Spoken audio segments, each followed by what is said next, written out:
ನಮಸ್ಕಾರ ಎಲ್ಲ ಸ್ನೇಹಿತರಿಗೂ ಸ್ವಾದಿಷ್ಟ ರುಚಿ ಚಾನಲ್ಗೆ ಸ್ವಾಗತ. ಇವತ್ತು ನಾನು ನಿಮ್ಗೆ ದೀಪಾವಳಿಗೆ ಶಂಕರಪಾಳೆ ಮಾಡೋದು ತೋರಿಸ್ತೀನಿ. ಇನ್ನಷ್ಟು ಸಿಹಿ ತಿಂಡಿಗಳದ ಲಿಂಕ್ ಬೇಕಂತಂದ್ರೆ ಡಿಸ್ಕ್ರಿಪ್ಷನ್ ಒಳಗೆ ಹಾಕಿರ್ತೀನಿ, ಹೋಗಿ ನೋಡ್ರಿ. ನನ್ನ ಚಾನಲ್ನ ಸಬ್ಸ್ಕ್ರೈಬ್ ಮಾಡಿಲ್ಲ ಅಂತಂದ್ರೆ ಸಬ್ಸ್ಕ್ರೈಬ್ ಮಾಡಿರಿ. ಇಲ್ಲಿ ನಾನು 1 ಕಪ್ ಅಷ್ಟು ಹಾಲು ತೊಗೊಂಡೇನಿ, 1 ಕಪ್ ಅಷ್ಟು ಸಕ್ಕರೆ ತೊಗೊಂಡೇನಿ, 1 ಕಪ್ ಅಷ್ಟು ತುಪ್ಪ ತೊಗೊಂಡೇನಿ. ಮೂರೂ ಒಂದೇ ಅದೇ ತೊಗೋಬೇಕು ನೋಡ್ರಿ. ಆಮೇಲೆ ಮೈದಾ ಈ ಕಪ್ಲೆ 3 ಕಪ್ ಅಷ್ಟು ತೊಗೊಂಡೇನಿ, ಅಂದ್ರೆ 1/3 ಕಪ್ ಆಫ್ ಸಕ್ಕರೆ ತುಪ್ಪ ಮತ್ತು ಹಾಲು ತೊಗೋಬೇಕು, ಉಳಿದಿದ್ದು ಮೈದಾ ತೊಗೋಬೇಕು. ಈಗ ಮೊದಲಿಗೆ ಒಲೆ ಮ್ಯಾಗ ಸಣ್ಣ ಉರಿ ಇಟ್ಕೊಂಡು 1 ಕಪ್ ಸಕ್ಕರೆ ತೊಗೊಂಡಿಲ್ಲ, ಅದನ್ನ ಹಾಕ್ಕೊಂಡು ಅದಕ್ಕೆ 1 ಕಪ್ ಹಾಲು ಹಾಕ್ಕೋತೀನಿ. ಜಸ್ಟ್ ಈ ಸಕ್ಕರೆ ಕರಗಬೇಕು ನೋಡ್ರಿ. ಇದಕ್ಕೇನ ಭಾಳ ಕುದಿ ಬಂದು ಪಾಕ ಬರಬೇಕಂತಿಲ್ಲ. ಈ ಸಕ್ಕರೆ ಕರಗಿತ್ತಂತಂದ್ರೆ ಈಗ ಸ್ಟವ್ ಆಫ್ ಮಾಡಿ ಅದ ಶಾಕ್ ಒಳಗೆ ಇದು ಕರಗ್ತೈತಿ ತುಪ್ಪ, ಅದೊಂದು ಕಪ್ ತುಪ್ಪ ಹಾಕ್ಕೋತೀನಿ. ಹಾಕ್ಕೊಂಡು ಇದನ್ನು ಸ್ವಲ್ಪ ಈ ರೀತಿ ಮಿಕ್ಸ್ ಮಾಡ್ಕೋತೀನಿ. ಈಗ ಹಿಟ್ಟು ಕಲಿಸ್ಬೇಕಾದ್ರೆ ಇದೇನು ಮಿಶ್ರಣ ಇತ್ತಲ್ಲ ಇದು ಬಿಸಿನೇ ಇರಬೇಕ್ರಿ, ಆರಬಾರ್ದು.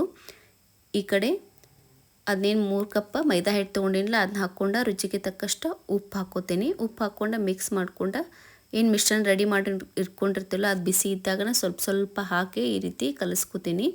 ಇದನ್ನು ಬಾರ ಹಾಕಿ ಹಿಂಗೆ ಚಪಾತಿ ಹಿಟ್ಟು ರೊಟ್ಟಿ ಹಿಟ್ಟು ನಾತೆಲ್ಲ ಹಂಗೆ ನಾದಂಗಿಲ್ಲ, ಬರೀ ಕಲಿಸ್ದಂಗೆ ಮಾಡ್ಬೇಕು ನೋಡ್ರಿ. ಅಂದ್ರೆ ಅದು ಗೂಡಾಗಿ ಲೇಯರಾಗಿ ಬರ್ತೈತಿ. ಅದಕ್ಕೆ ಈ ರೀತಿ ಸ್ವಲ್ಪ ಸ್ವಲ್ಪ ಹಾಕ್ಕೊಂಡು ಕಲಿಸ್ಕೋತೀನಿ. ನಾನು ಕಲಿಸ್ಬೇಕಾದ್ರೆ ನಂಗೆ ಯಾಕೋ ಹಿಟ್ಟು ಸ್ವಲ್ಪ ತಳು ಅನ್ಸಕತ್ತಿತ್ತು, ಅದಕ್ಕೆ ನಾನು ಇನ್ನೊಂದು ಕಪ್ ಅಷ್ಟು ಮೈದಾ ಹಿಟ್ಟು ಹಾಕ್ಕೋತೀನಿ ನೋಡ್ರಿ. 1 ಕಪ್ ಅಷ್ಟು ಮೈದಾ ಹಿಟ್ಟು ಹಾಕ್ಕೊಂಡೀನಿ. ಹಾಕ್ಕೊಂಡೆ ಇದನ್ನು ಚಲೋತ್ತಾಗ ಮಿಕ್ಸ್ ಮಾಡಿ ಹಿಟ್ಟು ಕಲಿಸ್ಕೋತೀನಿ. ಕೆಲವೊಬ್ಬರ ಹಾಲು ಬದಲಿ ನೀರು ಯೂಸ್ ಮಾಡ್ತಾರೋ, ಈ ಹದಕ್ಕೆ ಕಲಿಸ್ಕೊಟ್ಟೇನಿ. ಆಮೇಲೆ ಹಾಲು ಹಿರ್ಕೊಂಡೆ ಇದು ಗಟ್ಟಿ ಆಗ್ತೈತೆ ಅಂಥೇಳಿ ಇದನ್ನು ನೆನೆಯಾಕೆ ಬಿಡಬೇಕಂತೇನಿಲ್ಲ. ನಾನು ಸ್ವಲ್ಪ ಒಂದು 5 ನಿಮಿಷ ಸೈಡಿಗೆ ಇಟ್ಕೋತೀನಿ. ಹಂಗೆ ಒಂದು 5 ನಿಮಿಷ ಆಗೈತಿ. ಈಗ ನೋಡ್ರಿ ಹಿಟ್ಟನ್ನು ರೆಡಿ ಐತಿ. ಇದನ್ನು ಪೂರ್ತಿ ಮೆತ್ತಗೆ ಮಾಡ್ಕೋಬೇಕಂತಲ್ಲ, ಅದೇನು ರೆಡಿ ಇತ್ತಲ್ಲ ಹಂಗೆ ತೊಗೊಂಡು ಹಿಂಗೆ ಉಳ್ಳಿ ಮಾಡ್ಕೊಂಡು ಇದನ್ನು ಲಟ್ಟಿಸ್ಕೋತೀನಿ. ದಂಡಿ ಶೇಪ್ ಏನಾರು ಆಗೋದ್ರೆ ಅದನ್ನೇನು ತಲೆ ಕೆಡ್ಸ್ಕೊಂಗಿಲ್ಲ, ಬರೀ ಈ ರೀತಿ ತಳ್ಳಗ ಲಟ್ಟಿಸ್ಕೋಬೇಕು. ಸ್ವಲ್ಪ ಲೇಯರ್ ಬರಲಿ ಅಂಥೇಳಿ ಇದನ್ನ ತಳ್ಳಗ ಮೊದಲ ಲಟ್ಟಿಸ್ಕೊಂಡು ಆಮೇಲೆ ಹಿಂಗೆ ಫೋಲ್ಡ್ ಮಾಡ್ಕೋತೀನಿ, ಅಂದ್ರೆ ಸ್ವಲ್ಪ ಲೇಯರ್ ಬರ್ತೈತಿ ಅಂತೇಳಿ ಕಸ.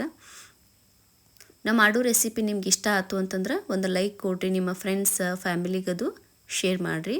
ಹಿಂಗೆ ಫೋಲ್ಡ್ ಮಾಡಿ ಈಗ ಇದನ್ನು ದಪ್ಪಗ ಲಟ್ಟಿಸ್ಕೋತೀನಿ ನೋಡ್ರಿ. ಶಂಕರಪಾಳೆ ಮಾಡ್ಬೇಕಂತಂದ್ರೆ ಸ್ವಲ್ಪ ದಪ್ಪ ಇರಬೇಕು, ಅಗದಿ ಚಪಾತಿ ಹಂಗೆ ತಳ್ಳಗ ಲಟ್ಟಿಸ್ಕೋಬಾರ್ದು.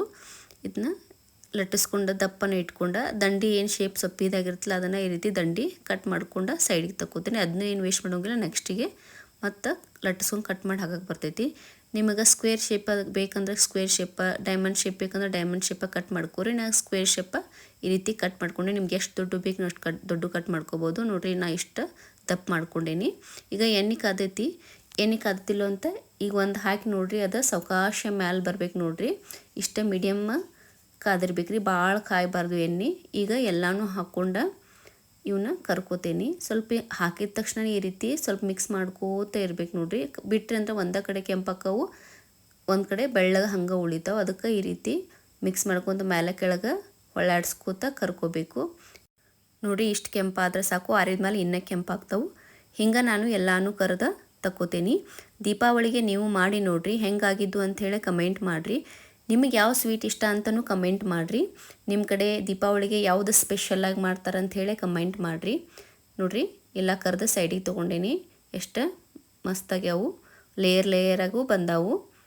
ರೆಸಿಪಿ ಇಷ್ಟ ಆಗಿತ್ತಂದ್ರೆ ಒಂದು ಲೈಕ್ ಕೊಡಿರಿ. ನನ್ನ ಚಾನಲ್ ಸಬ್ಸ್ಕ್ರೈಬ್ ಮಾಡಿಲ್ಲ ಅಂತಂದ್ರೆ ಸಬ್ಸ್ಕ್ರೈಬ್ ಮಾಡಿರಿ. ಧನ್ಯವಾದಗಳು.